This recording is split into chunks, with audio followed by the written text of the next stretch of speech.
Hi, I'm Sydney, And I'm Jake. and you're listening to Two for the Matinee.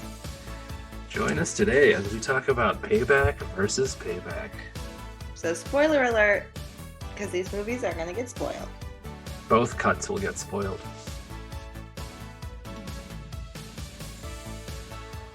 You're going to be kind of surprised by what I have to say. All right. So Payback is a 1999 movie directed by Brian Helgeland. Helgeland. And it's based on a novel by Donald E. Westlake as Richard Stark, with a screenplay by Brian Helgeland. And it stars Mel Gibson, Greg Henry, Maria Bello, Bill Duke, Lucy Liu as Lucy Alexis Liu, which I thought was kind of amusing in the credits. And Mel Gibson plays Porter, and after a successful heist, Porter is left for dead. Once he recovers, he seeks vengeance and wants his share of the money. So the original theatrical cut came out in 1999. One thing I love about it is the look. It's got that kind of metallic filter look. What did you think of that, the visuals? So I watched the theatrical cut first, and I was thoroughly entertained. I didn't think it was a perfect movie. I did have some problems with it, but I was thoroughly entertained. It was really zippy. It was fun. And I actually liked the blue tinge that everything had, the sort of cold, harsh look of everything.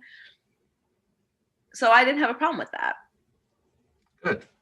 And I don't know if you noticed, but like the credits had like a very 70s kind of look to them, like the font. In both versions it did. Both versions. Mm-hmm. And I mean, overall, I think the movie there's a lot of nods to those kind of like gritty 70s movies. One of the scenes takes place in a restaurant called Barracks. I'm pretty sure that's a reference to, was it Charlie Barrack with Walter Matthau? The dialogue is very sharp and kind of elicits what's his name? Who am I thinking of? The writer. Raymond Chandler. Yes. But I like the dialogue here more because I feel like in the Raymond Chandler movies that we watched, it was like, I don't know, there's something about it was like too heavy-handed, but here it was like really funny and clever, and it was really snappy. Like especially there's this scene, so about halfway through the movie, Mel Gibson's character reunites with this woman who's a sex worker, and years before he used to be her driver. And so at one point, one night, I guess they slept together finally after being friends for a while. And then the following day, he basically left her, and they hadn't spoken until they reunited. And she asked him, like, when did you decide you were going to leave? Was it the night we slept together? And he says, no, it was the next day when I had to drive you. In other words, to like her next appointment with her customer. And she responds, well, you could have driven me somewhere else. And he responds, you could have asked me to drive you somewhere else, right? Did I get that right? And it's just like that, like very quick back and forth. And it feels like really organic, even though it's kind of snappy like that. And I like it a lot more than some of the dialogue that we've seen in the Chandler movies. And when he says that he's her driver and he used to drive her to her jobs, it made me think of Mona Lisa, that movie with Bob Hoskins, where he's the driver for the prostitute. And that's all he does is drive her around. And it's a one-sided love affair with him. He's in love with her and she's not in love with him. In Mona Lisa? Mm-hmm. I've never seen that movie, but one that came up in Payback, I knew you were going to bring it up. But it's got, this movie is like very much of that kind of anti-hero detective, like Chinatown Chandler. You got like the femme fatale, the femme that betrays. You've got the dirty cops. You've got the mob boss. Like it's got all those elements. Which I don't know if you saw, there's an interview with Brian Helgeland where he talks about how that's the movie he wanted to make because he was inspired by all of those movies from the 70s. And he went in wanting to make a gritty, cynical film. Yeah, I think when I did own the DVD before I got rid of it, of the director's cut, it had that making of featurette. And I remember him talking about it. And again, like we'll talk more about the director's cut, but I felt like in some ways this was more grittier. And I think the look was part of it was the look. I think it takes more than just tinting the screen blue for it to look gritty.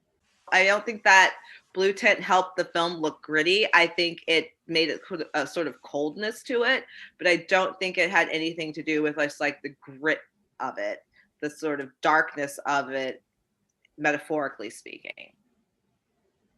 I think I got what he was trying to do in the director's cut.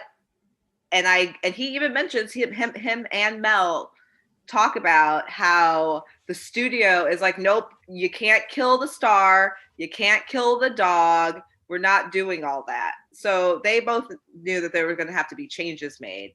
And I appreciate the theatrical cut for what it is, but I prefer the director's cut. Well, supposedly Mel Gibson wanted the movie to be in black and white. Which like, I would have been interested to seeing that too. Yeah. I saw that on Wikipedia. I mean, well, we can get into the differences. I mean, okay, so the first difference you see right away, it's with the opening scene. In the theatrical cut, we have Porter lying on his stomach, like half dead, and some shady doctor pulling bullets out of his back. Mm-hmm. In the director's cut, it goes straight to Porter just showing up back in town, and we don't know. Well, he's walking into town, yeah.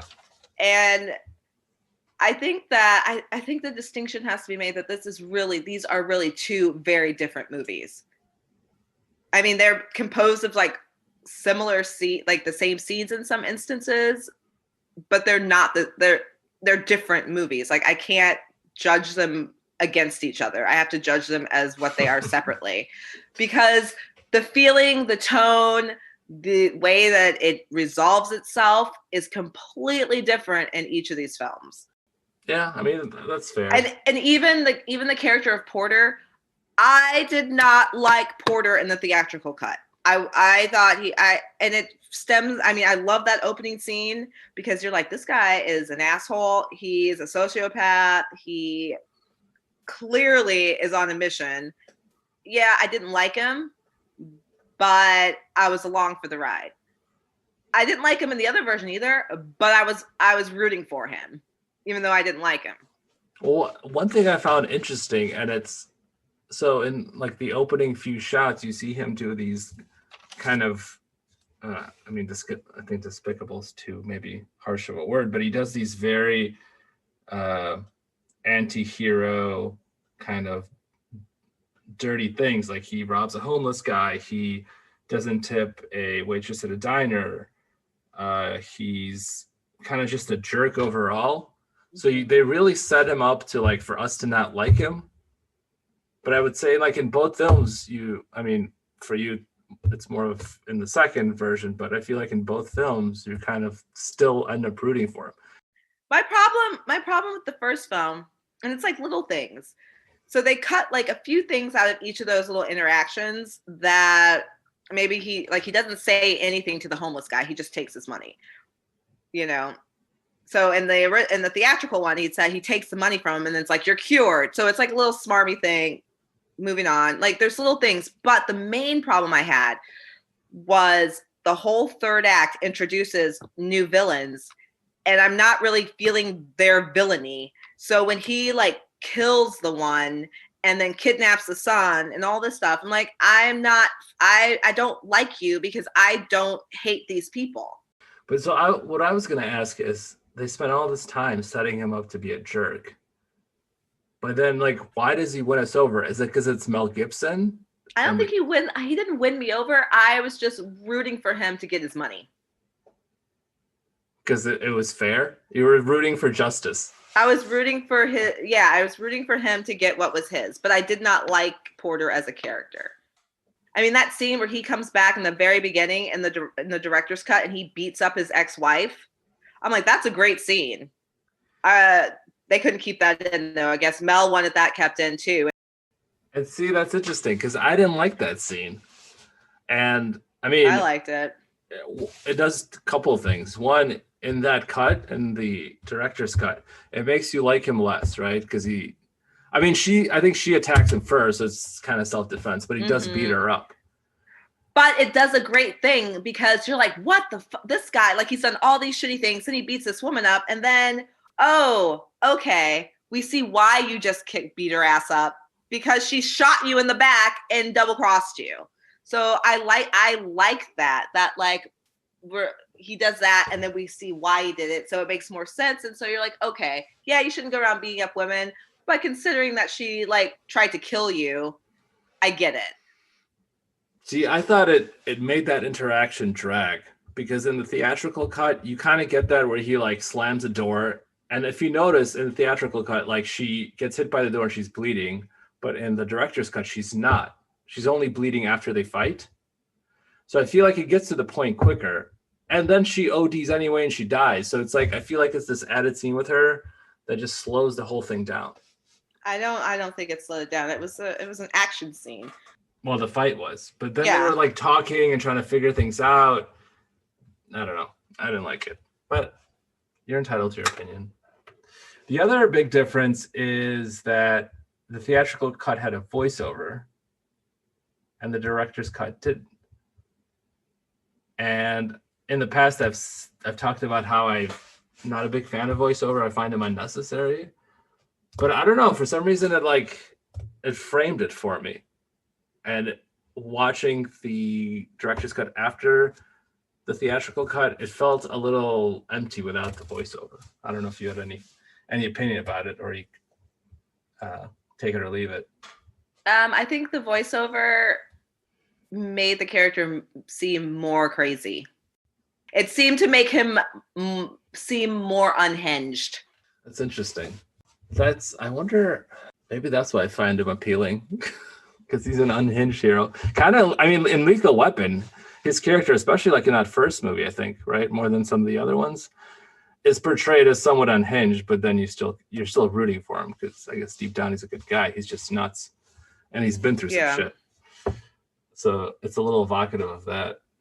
Well, then, like you said, I mean, the biggest difference is in the last act. And just to set it up, so Porter and Val Resnick, they robbed some Chinese shady guys of their money delivery, and they're supposed to split it 2 ways. But Resnick has Porter's wife betray him and she thinks he kills him, and Resnick thinks she kills him, so that Resnick can take the money and use the money to get back into the syndicate. Which, tangent, I love the gag where it used to be called the Syndicate, but now and it's the outfit. Yeah, and he keeps like calling it the wrong thing. It's like, no, we're the outfit now. So they had like this little rebranding. I thought that was like a really nice touch. So Resnick gets back into the outfit, or the Syndicate or whatever. And so Mel Gibson's back, and he just wants his half of the money, but Resnick doesn't want to give it to him, obviously. And then the Syndicate finds out that, like, there's this guy after this money, and they tell Resnick to take care of it, and it starts escalating. So, like you said, one of your issues is that they introduced this final boss that you thought, like, you didn't really feel like you cared about that character, and it was unnecessary. I just feel like all of them came in. There's the Charles Coburn character and James Coburn. Yeah, sorry. The James Coburn character and the Chris Christopherson character came out of nowhere. So I just felt like I needed to have something to let me know that these guys deserved what was happening to them.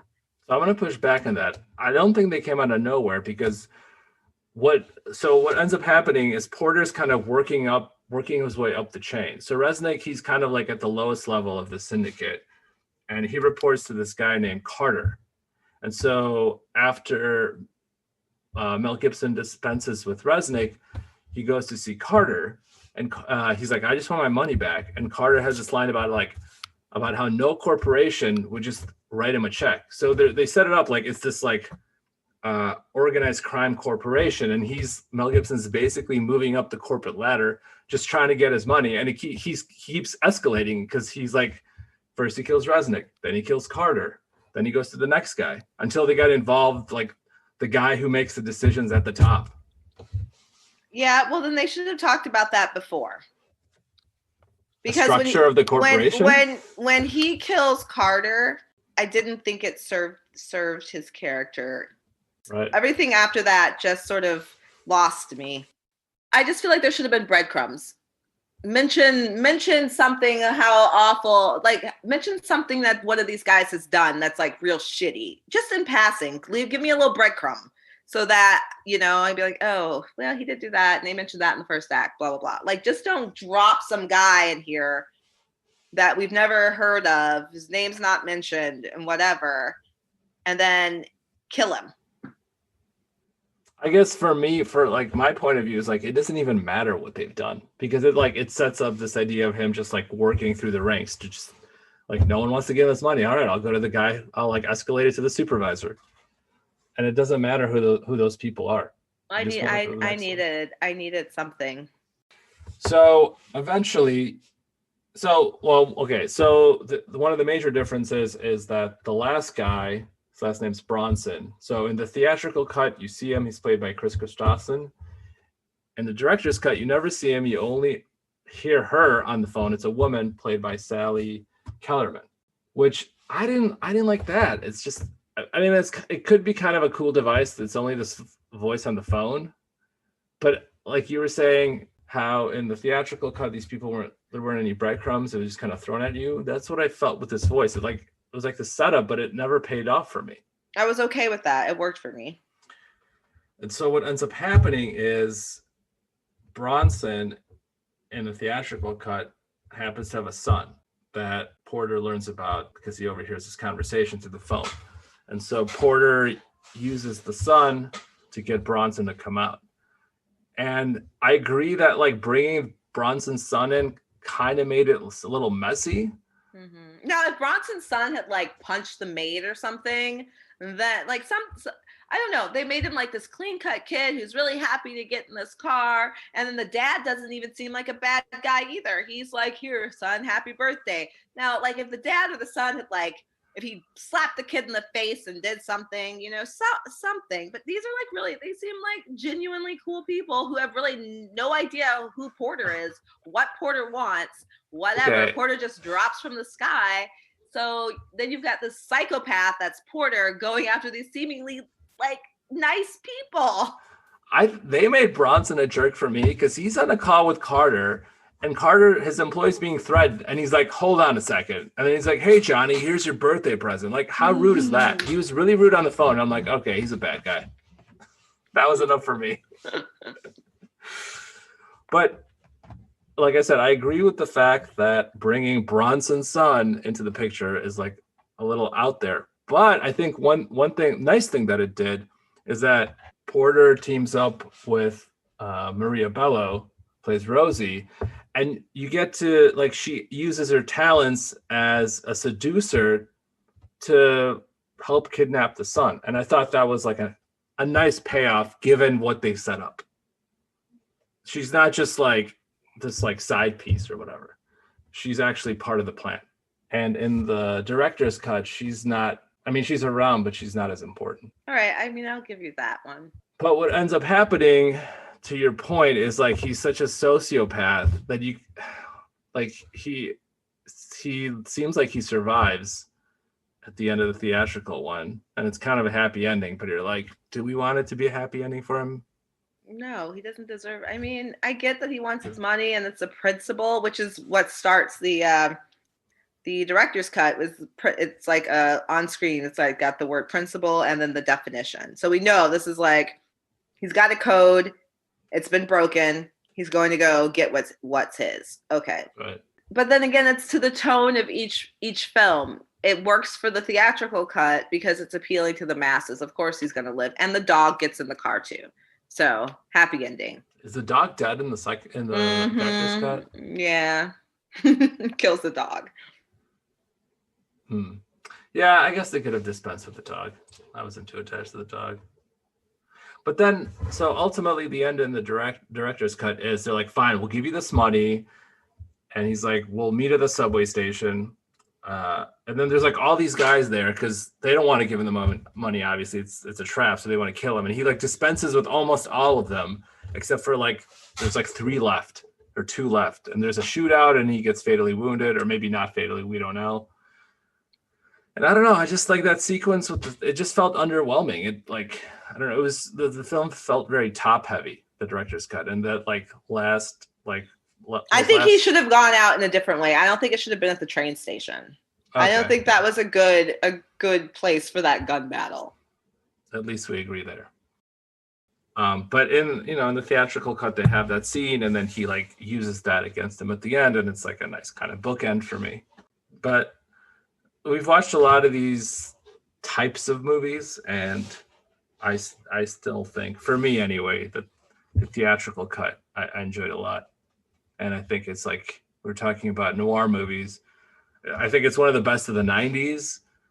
And I don't know, I would say it's in like, if there was a top 50 or 20 of all time, I'd put it up there. Oh, I mean, I don't think I would do that. I was entertained. Yeah, I mean, I don't know. I thought the dialogue throughout was excellent. I liked the look of it. I liked the character because he is kind of nuts and you're not sure what to make of him. So all of that came together for me. Mm-hmm. I did like it. I like both versions. They each had their own merits. Yeah, but it's funny. So I saw the theatrical cut in the theaters, and then I don't think I'd seen it for a long, long time. And then I was like, I was thinking about that movie. I'm like, I love that movie. I should get it on DVD. So I ordered it. I was like, I think they only had the director's cut when I was buying it. Now the Blu-ray has both. So I get it. I'm like, the director's cut. It's gonna be even better. So I start watching it, and I didn't remember the intricacies of like what the opening scene was, but I'm like, wait a second, this looks different. And then when the whole shootout at the end happens, I'm like, I don't remember any of this. What did I just watch?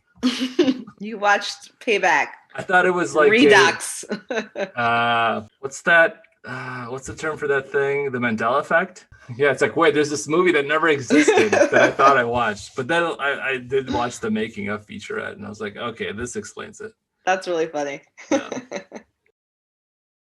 This is actually the second version of this story. There was another movie. It was called Point Blank, directed by John Borman, and it's based on the same story.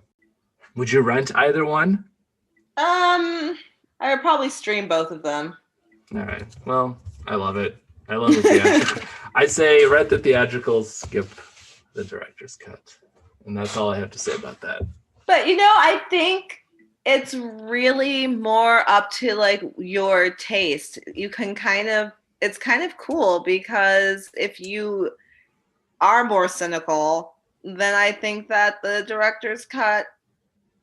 But I am more cynical. I know. That's why I was surprised. It's weird, right? Yeah, I didn't understand. I wonder if it's because I saw it first and it I connected with it. I think it's because of the age that you saw it. I guess in 99 I was 16. Mm-hmm. I think it left an impression on you, so much so that when you thought about it again, you even remembered this isn't right. I remember enjoying this. Yeah, maybe that's true.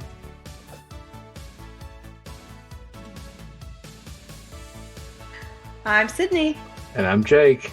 And you've been listening to Two for the Matinee. Join us next time when we discuss Point Blank and Picnic at Hanging Rock.